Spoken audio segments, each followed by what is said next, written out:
आणि जयेश्वरी की झाले दुसरी कुस्ती वाढते तक्षेतली आदित्य गावडे कोमटे आणि सार्थ देशमुख. कर्णाला जसा वस्तुशेन म्हणलं जायचं, कर्ण म्हणलं जायचं, पुत्र म्हणला जायचा. कब्जा घेतला शेळकेना थाडपार तिथं आणि परत पटाला लागतोय शेळके.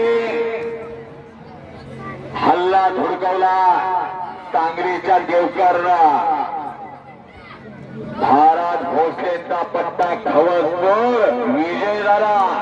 ज्या भारत भोसलेनी डीवायएसपी सुनील साळुंके तयार केला तो पोरगा विजय झाला. त्या तालमीचा देशमुख पैलवान. प्रत्येक मैदानाला वडील घेऊन असतात हजर.